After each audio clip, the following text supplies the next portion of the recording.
Hello जी, नमस्कार। SSC exam कब तक हो सकते हैं? ये एक ऐसा प्रश्न है जो अभी हमें सबसे ज्यादा दिख रहा है। इस वीडियो में आपको इसका एक सटीक विश्लेषण जो है ये मिल जाएगा। बहुत ध्यान से देखना, लगभग सभी प्रश्नों का जवाब जो है इस वीडियो के अंदर होगा। देखिए, सबसे पहली चीज समझिएगा, नोटिफिकेशन का जो शेड्यूल था, शेड्यूल मतलब जो एसएससी कैलेंडर निकालता है उसके अनुसार क्या था। उसके अनुसार आपका मार्च में सीजीएल और सिलेक्शन पोस्ट की नोटिफिकेशन आनी थी। ये नोटिफिकेशन शेड्यूल है। अप्रैल में सीएचएसएल और स्टेनो की, मई में आनी थी सीपीओ एसआई की, जून में एमटीएस। यानी टेक्निकली देखा जाए तो जीडी को छोड़ करके बाकी एसएससी के जितने भी सारे एग्जाम है, मुख्य एग्जाम, ये सबकी नोटिफिकेशन अब तक आ जानी चाहिए थी। अभी तो जुलाई हो गया है, लेकिन जरा एक बार देखते हैं कब आया है। बालकन, अगर आप ध्यान से समझेंगे तो सबसे पहले देखो, नोटिफिकेशन आनी के सीक्वेंस में थी। सीजीएल और सिलेक्शन पोस्ट की आनी थी मार्च में, उसके बाद सीएचएसएल और स्टेनो की। ठीक, सबसे पहले नोटिफिकेशन आई कौन सी है? Selection post. ये हालांकि हर साल भी होता है, इसमें कोई नई बात नहीं है, हमेशा सिलेक्शन फेज ही पहले आता है, सबसे पहले। ये अप्रैल में आई। आनी कब थी? जरा पीछे देखना, मार्च में आनी थी, एक महीना डिलेड था। स्टेनोग्राफर कब आई है? ये भी अप्रैल में आई है। स्टेनो आनी कब थी? स्टेनो अपने टाइम से नोटिफिकेशन आई है। सीजीएल जो है ये मई में आई है। भाई, सीजीएल कब नोटिफिकेशन आनी थी? ये भी मार्च में आनी थी। यानी नोटिफिकेशन शेड्यूल से 2 महीने डिलेड चल रहा है। दूसरा समझो, अब जरा थोड़ा सा और पीछे आते हैं। जरा देखिएगा कि सीएचएसएल की कब आनी थी? अप्रैल। अप्रैल पूरा हो गया, मई पूरा हो गया, जून पूरा हो गया, जुलाई पूरा हो गया, और अब अगस्त आने वाला है। यानी 4 महीने सीएचएसएल डिलेड चल रहा है। इसकी कोई अकाउंटेबिलिटी नहीं लेता हालांकि कि लिख दिया था, कोई बात नहीं, लिख दिया होगा, पढ़ा रहने दो, क्या ही फर्क पड़ता है, देख लेंगे 2-4 महीने 6 महीने, क्या फर्क पड़ता है, टाइम की कोई खासा वैल्यू थोड़ी ना है वैसे भी स्टूडेंट्स के। तो फिलहाल अब बात यह है कि ये अपना प्लान सीक्वेंस डिसरप्ट करा है एसएससी ने, और सीएचएसएल अभी तक नहीं निकाला, राइट? जबकि स्टेनो के पहले सीएचएसएल उनको निकालना था, हालांकि नहीं निकाला। अब जरा इस चीज को समझो। अब आज के टाइम का सीन ये है कि ये ओवरड्यू नोटिफिकेशन कौन कौन सी हो गई है। सीएचएसएल ये ओवरड्यू है, अप्रैल में आने वाली थी, अभी तक कोई अता पता नहीं है। सीपीओएसआई मई में आनी थी, मई, जून, जुलाई, 3 महीने से ज्यादा डिले हो चुका है। इसमें 4 महीने से ज्यादा डिले है। और एमटीएस तो अभी खैर नया नया ही डिले है इनका, तो इनके बारे में तो नहीं कह सकते कि, क्योंकि ये तो नए नए हैं, मतलब है ना कि एमटीएस इज लाइक कि ये कह रहा है कि अरे हमारा भी एग्जाम डिले हुआ है, और एग्जामिनर भी लाइक अरे आप तो अभी नए हैं इस फील्ड में अभी आप बच्चे हैं, अभी आपका खाली 2 ही महीना डिले हुआ है, हमसे पूछिए जो 4 महीने से डिले करा के बैठा हुआ है। तो ये बात अलग है। कौन कौन सी आ चुकी हैं? सिलेक्शन पोस्ट आ चुका है जून में, और स्टेनो ये अब एग्जाम की बात करते हैं। हाँ, तो इनका एग्जाम कब होना था? सिलेक्शन पोस्ट का एग्जाम जून में होना था, मतलब अब तक हो चुका होना चाहिए था। आपकी जानकारी के लिए बताएं भाई, हम जुलाई खत्म होने वाला है हम लोग, और अगस्त में आने वाले हैं। स्टेनोग्राफर जुलाई अगस्त में हो जाना चाहिए था, यही नहीं हुआ तो ये कहां से होगा? यानी कि एग्जाम में क्लियर कट समझ में आ रहा है कि अगर आप नोटिफिकेशन को एनालाइज करोगे तो यहां ये समझ में आता है, प्रपोज नोटिफिकेशन, अगर हम सिर्फ बात करें सीजीएल की, तो नोटिफिकेशन मार्च में थी, लेकिन आई है वो मई में, 2 महीने का डिले है। एप्लीकेशन डेट जून तक चली है, माने पूरा पूरा शेड्यूल जो है वो 2 महीने पीछे चल रहा है। हाँ जी, तो एक्सपेक्टेड एग्जाम जो है अगस्त में ऑलमोस्ट निल पॉसिबिलिटी है, नहीं हो सकते। क्योंकि देखिए उधर क्या है, उधर आपका ये 28 तारीख से आपका रक्षाबंधन वगैरह है, तो उधर भी डिस्टर्ब हो जाएगा, क्योंकि कमीशन को भी एक ऐसा टाइम चाहिए होता है जिसमें, क्योंकि कमीशन अपने आप तो नहीं जाके एग्जाम कराएगा, वो भी जो कंडक्टिंग बॉडीज होती हैं या जो स्कूल होते हैं, इंस्टीट्यूट होते हैं, वहां पर भी लोग होते हैं। तो ऐसा ना हो कि लोग लंबी छुट्टी पे चले जाएं, और रक्षाबंधन पे लोग लंबी छुट्टी पे जाते हैं। एक प्रोबेबिलिटी बनती है कि 25 तारीख के आसपास से एग्जाम होने की, बट देन लोग लंबी छुट्टी पे चले जाते हैं, तो इसलिए ये भी नहीं कराया जाएगा। तो आपकी एग्जामिनेशन की जो प्रोबेबिलिटी है दैट इज सितंबर।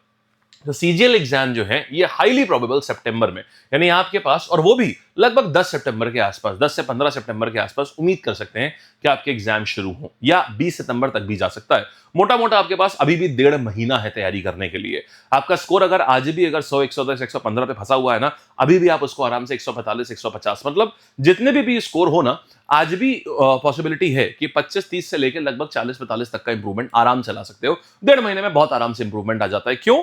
वैसे 1.5 महीने में नहीं आएगा, लेकिन जब एग्जाम वाले 1.5 महीने होते हैं ना, इनमें दिमाग बहुत तेज काम करता है, बहुत ही तेज। और हाँ, ये भी ध्यान रखो यार, अभी तो मैं ये भी बता दूं आपको, फेज का सबसे पहले होगा एग्जाम, क्योंकि फेज का हमेशा सबसे पहले हुआ है। पिछले 7 साल का ट्रेंड अगर देखें तो फेज का एग्जाम जो है ये सबसे पहले होता है। तो अगर ये भी सितंबर 10-15 तक तब होगा, अगर फेज का एग्जाम 1 से लेके 5 तक हो गया सितंबर में, तो ये होगा आपका सीजीएल का लगभग 12-15 तारीख तक। लेकिन अगर फेज का एग्जाम 10 से 15 में हुआ तो आपका सीजीएल जाएगा 20 से 25 सितंबर में शुरुआत होगी।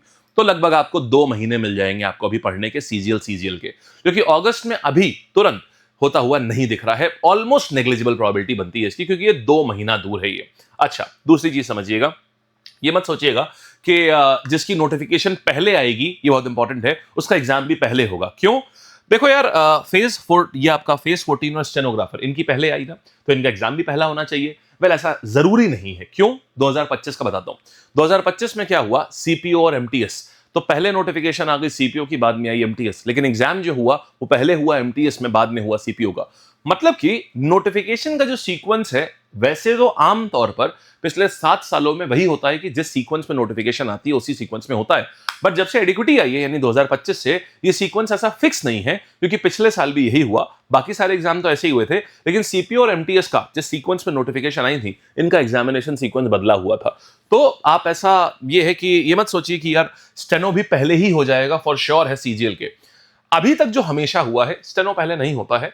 अभी तक जो हुआ है वो ये हुआ है कि फेज होता है, फिर सीजीएल होता है, उसके बाद में स्टेनो होता है। तो उम्मीद भी उसी की है कि फेज के बाद में एक आप सीजीएल करा लो, क्योंकि ये एक बड़ा एग्जाम होता है, तो इसमें कोई दिक्कत ना आने पाए। फेज से एक बार ड्राई रन हो जाता है और फिर सीजीएल करा लो, क्योंकि सीजीएल सबसे बड़ा एग्जाम होता है इनका। तो ये कहानी आ गई।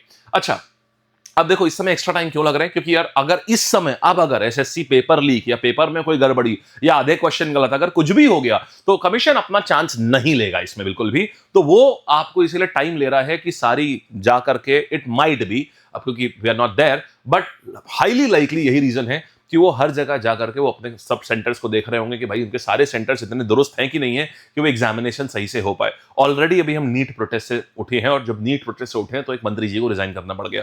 अब अगर कुछ भी हुआ तो लोग सीधे सरकार का ही रेजिग्नेशन मांगेंगे। तो इसलिए, और लोगों को भी पता है कि मांगने से अब चीजें मिलती हैं, समझ रहे हैं ना, झुकती है दुनिया, झुकाने वाला चाहिए। तो अब ये बात एकदम क्लियर है। इसीलिए अब एक भी छोटा सा भी आउंस नहीं छोड़ा जाएगा, किसी भी तरीके से आपका एग्जामिनेशन जो है ये कॉम्प्रोमाइज हो। तो आपके पास एक गुड न्यूज भी है कि आपको वेल इन टाइम मिल गया, लगभग आपको 1.5 महीने तक का समय आपको मिल चुका है अब एग्जाम्स के लिए। ठीक है, बस करने क्या है यार, आप कोशिश ये करिए कि 15 अगस्त तक की अपना जितना एग्जिस्टिंग सिलेबस है उसको पूरा निपटा दो। उसके बाद कम से कम, देखो जीतेगा वही बंदा जो कम से कम 30 से 40 मॉक टेस्ट करेगा। 30 to 40 मॉक, आपको रोजाना एक मॉक लगाइए, रोजाना। और अपने आप में देखो, एंड में मैं देखता हूं बच्चों को एक ही दिक्कत आती है, सर करंट अफेयर्स नहीं हुआ, करंट अफेयर्स मेरा नहीं हुआ। भाई फिर से कह रहा हूं, करंट अफेयर्स के लिए करने के लिए इससे अच्छा टाइम कोई नहीं है। पूरे 1 साल का करंट अफेयर्स हमने आपको कवर कराया हुआ। ये देखो, ये आपकी प्लेलिस्ट है, CA 365 नाम है इसका। इस करंट अफेयर्स 365 में पूरा, ये देखिएगा, इस करंट अफेयर्स 365 प्लेलिस्ट में व्यू फुल प्लेलिस्ट। अब देखो तो यहां पर यार, कहां गया भाई, 2 वीडियो पड़े हैं इसमें, अरे नहीं और भी होगा, रुको, ये तो हो गया। CA 365 की कंप्लीट प्लेलिस्ट है। पॉडकास्ट कहां से आ गए, प्लेलिस्ट, एंड हम यहां पर आते हैं CA 365 करंट अफेयर्स। आइए यहां पर आ जाइएगा। चलिए, हाँ जी, यहां पर आप देखिए लाइव। अब आप ये देख रहे हैं CA 365, ये सारे हर महीना इसमें कवर है, एक एक महीना इसमें कवर हो चुका है। जैसे ये देखो, यहां पर क्या है, ये आपका पूरा दिसंबर कवर हो चुका है। और ऊपर आएंगे आप, यहां पर ये देखिए, ये पूरा आपका जनवरी से जून का एक रिवीजन हो चुका है। और ऊपर आएंगे आप तो यहां पर अब आप देखोगे CA 365 में, ये देखिए यहां पर पूरा आपका जनवरी से जून पार्ट 1 कवर हो गया, उसमें पार्ट 2 यहां पूरा फिर से पूरा जनवरी कवर हुआ। और ऊपर आएंगे तो यहां देखिए जनवरी, हर महीना 2 वीडियो में पूरा खत्म किया गया है। और अगर आप देखोगे तो ये जून पूरा कवर हो चुका है। तो ऐसे करके हर एक महीने को कवर करा है। 365 में लगभग 20 वीडियो है। ये बहुत आइकॉनिक प्लेलिस्ट होगी, क्योंकि 20 वीडियो में आपका पूरा 1 साल का करंट अफेयर खत्म हो जाएगा यार। 20 वीडियोस में, सोचो बड़ी बात है ये, 20 वीडियो में लगभग पूरे साल का करंट अफेयर्स खत्म हो गया। ये अपने आप में बहुत बेहतरीन बात है।